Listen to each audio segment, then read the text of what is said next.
SpaceX ရဲ့ Starship အိမ်မက်ဆိုလာအနာဂလာပရိသတ်ကြီးအားလုံးပဲမင်္ဂလာပါရှင်ဒီကချန်နယ်လေးကနေပြန်လည်ပြီးတော့ကြိုဆိုလိုက်ပါတယ်အာကာသကိုစူးစမ်းချိုးဖောက်ဖို့ဆိုတာလူသားမျိုးတွေရဲ့စိတ်ကူးရင်အိမ်မက်တွေကတခုပါပဲအဲ့ဒီအိမ်မက်ကိုအကောင့်ထဲပေါ်ပေးနိုင်မဲ့ SpaceX ရဲ့ Starship ဟာအာကာသခီးသွားလာရေးသမိုင်းမှာထူးခြားတဲ့ရင်ပြန်တစ်စီးအဖြစ်ပေါ်ထွက်လာခဲ့ပါတယ်ဒါပေမဲ့ဒီအိမ်ရောက်မှဒုံးပြန်ကြီးရဲ့ခီးလန်ကတော့မမျော်လင့်ထားတဲ့ဖြစ်ရပ်တွေနဲ့ပြည့်နေနေခဲ့တာမှာအခုလဲ Starship ဒီစီးကစမ်းသပ်နေရင်ပောက်ကွဲသွားခဲ့ပါတယ်။ Elon Musk ရဲ့အင်္ဂါချုပ်ခီးစဉ်ကတော့ဒီပောက်ကွဲမှုနဲ့အတူနောက်ဆုတ်သွားမှအသေးစားပါပဲ။မကြသေးခင်က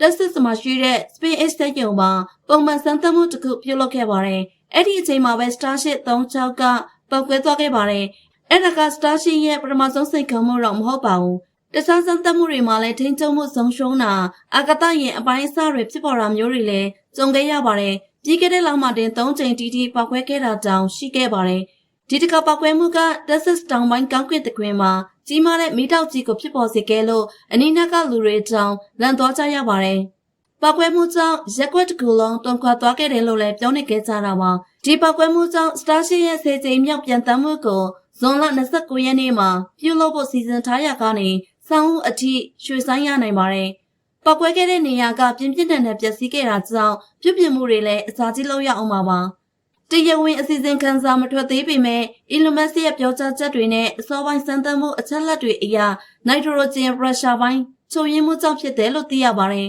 ။အခုပောက်ကွဲတဲ့ Starship 36ကိုပထမဆုံးချိန်အဖြစ်စမ်းသပ်နေခဲ့တာပါ။ဒီပောက်ကွဲမှုနဲ့ပတ်သက်ပြီး YouTuber Scott Manley တို့လိုလူတွေကတော့ Starship ထိပ်ပိုင်းမှာရှိတဲ့မီသိန်းတိုင်ကီကြီးတွေရဲ့အားနည်းချက်တွေကိုထောက်ပြခဲ့ကြပါတယ်။အဲ့ဒီနေရာကမစမ်းသပ်ခင်ကတည်းကရင်ငွေ့တွေဖွင့်နေတာကိုသတိထားမိခဲ့ရလို့ပါ။ဒီအခြေအနေတွေကနေဖျားနဲ့ပတ်သက်တဲ့ချိုရင်းချက်တွေဖြစ်ပြီးလောင်စာတွေကိုဘုံသက်ပွဲဖြစ်သွားစေတဲ့သဘောမျိုးပါပဲ။ဒီလိုပောက်ကွဲမှုတွေမကြာခဏဖြစ်နေပေမဲ့ SpaceX ရဲ့ပဲခိုင်ရှင် Elon Musk ကတော့အကောင်းမြင်စိမ့်နဲ့